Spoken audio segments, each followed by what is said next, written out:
A graça e a paz do nosso Senhor Jesus Cristo. Que Deus possa trazer luz nessa ministração, nesse quinto dia de ministração sobre Romanos capítulo 1. Aqui no Romanos 1 diz: Paulo, servo de Jesus Cristo, chamado para ser apóstolo, separado para o Evangelho de Deus. Nós falamos na última ministração sobre separado, Paulo separado para o Evangelho. Agora, o que é o Evangelho? São, na realidade, as boas novas. O que são essas boas novas? O que tem de tão... Que notícia é essa que Paulo foi chamado para falar? Que notícia é essa que Paulo foi comissionado por Deus numa visão tão forte que nós já falamos? Por que Deus fez isso?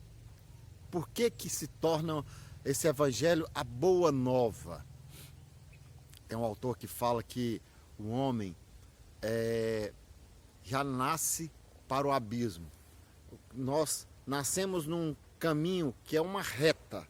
E ao final dessa reta, que é o dia da nossa morte, nós caímos no abismo. A boa nova é que há uma solução ao final da reta. No meio do caminho, se você ouvir a boa nova e acreditar nela, essa reta, você vai mudar de direção, você vai convergir. A sua vida não mais caminha para lá, ela converge e converge para a direção que leva a Deus. Isso é a boa nova do Evangelho. O pecado de Adão trouxe consequências a todos os homens. O pecado de Adão gerou a morte a todos os homens. Romanos capítulo 1, no capítulo 3, versículo 23, diz que todos pecaram e destituídos estão da glória de Deus. Todos. Você é pecador não porque comete pecado. Você é pecador porque nasce com a natureza do pecado. A natureza está impregnada do nosso ser. E nós precisamos de alguém ou alguma coisa que nos tire essa natureza do pecado. O único jeito é aceitar o sacrifício de Cristo. Deus havia instituído o salário do pecado. Romanos 6, 23 fala: o salário do pecado é a morte. Adão pecou e tinha que morrer. Nós somos descendentes de Adão, temos o mesmo DNA do pecado, temos que morrer. Mas o salário do pecado é a morte. Mas o dom gratuito de Deus é a vida eterna. Jesus veio ao mundo para pagar o preço do pecado instituído pelo próprio Deus. Se você pecar, Adão, você vai morrer e a sua descendência também. Mas em Cristo, esse preço é pago. Deus, quando cobria os pecados dos homens no Velho Testamento, ele aceitava como essa forma de esconder o pecado, colocar uma coberta em cima desse pecado, o sacrifício de animais o cordeiro. Se pegava um cordeiro de 1 ano, sem defeito, sem mácula, sem mancha, não podia ser manchado. E ali o sacerdote apresentava ele diante de Deus, sacrificava em prol dos pecados, para pagar ele. Quem deveria morrer era o homem. Aquele cordeiro morre no lugar do homem. Aquele sangue era derramado, era aspergido no altar e havia uma satisfação de Deus pelo preço do pecado. O homem deveria morrer, o cordeiro morria no lugar do homem. E Deus estava satisfeito. Mas isso não resolvia o problema do pecado, porque sempre havia um sacrifício. Em Cristo o problema é resolvido. A boa nova é que agora não mais precisamos oferecer sacrifício, não mais precisamos fazer nada, não mais precisamos viver uma vida de fazer obras para agradar a Deus, para tentar agradar a Deus. O sacrifício de tudo isso já foi feito, foi pago, foi Cristo. Cristo resolveu a sentença que Deus havia imposto. O homem pecou, ele vai morrer. Conta-se uma história nos Estados Unidos que foi apresentado a um juiz uma jovem que havia acabado de ser pega embriagada dirigindo ao volante. E lá a sentença naquele período era de 3 meses de detenção, até 3 meses de detenção, de reclusão, e a pessoa tinha que ficar presa. Ou uma multa que o juiz estipulava, tinha o valor da multa por cada, dependendo das posses de cada pessoa. E aquele juiz, recebendo a acusação do Ministério Público, analisou e pegou a lei e a sentenciou. Ele era um justo juiz. Ele pegou, cumpriu a lei, cumpriu e deu uma sentença para ela. Olha, você vai ficar 3 meses, sentença máxima, 3 meses preso ou vai pagar uma multa de tantos dólares. Surpreendentemente, aquele juiz levantou daquela cadeira, após ter sentenciado, tirou sua toga e foi lá e pagou o preço que ele, como juiz, havia instituído. A lei que os homens lá tinham instituído teria que ser paga no caso de descumprimento. Deus, no caso de descumprimento do homem, de comer da árvore da vida, de desobedecer, de pecar, o homem teria que morrer. Jesus vem para pagar esse preço. O homem pecou, ele vai morrer. Deus prepara, sentencia o homem à morte, porque o homem pecou.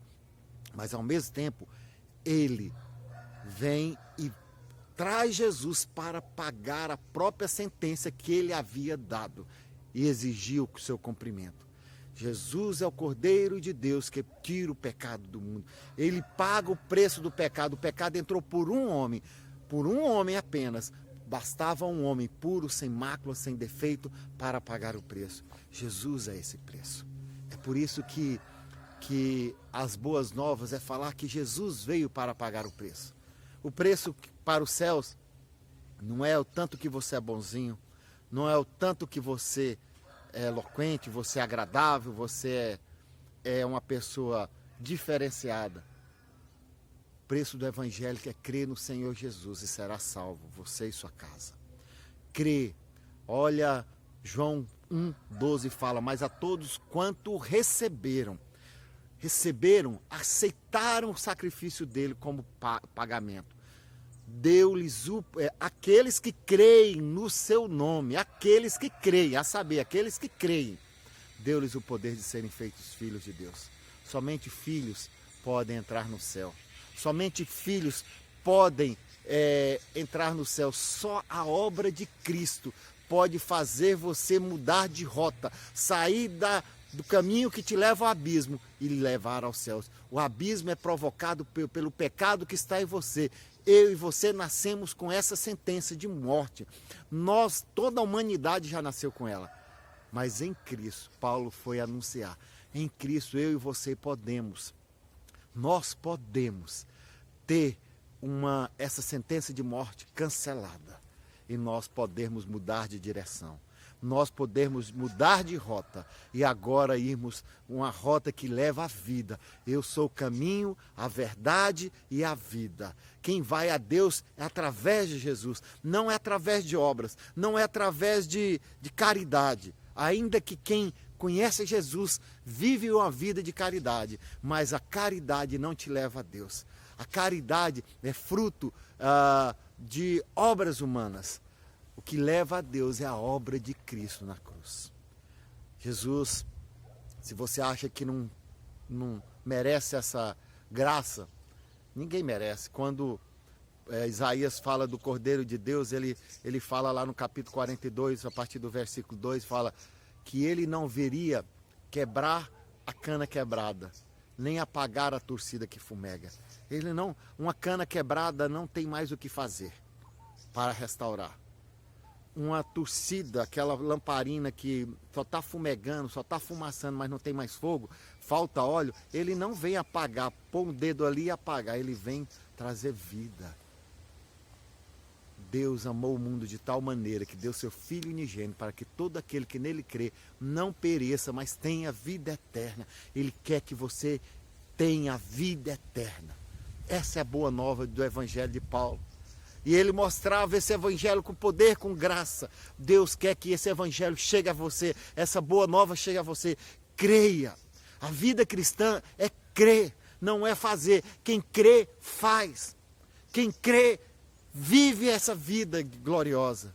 Deus quer fazer com que você fale desse evangelho, mas só fala dele quem creu no Senhor, quem aceita esse sacrifício, quem já foi conquistado por ele em fé. Eu creio tanto e não posso deixar de falar desse evangelho, dessa graça, majestosa graça que Deus fez para nós.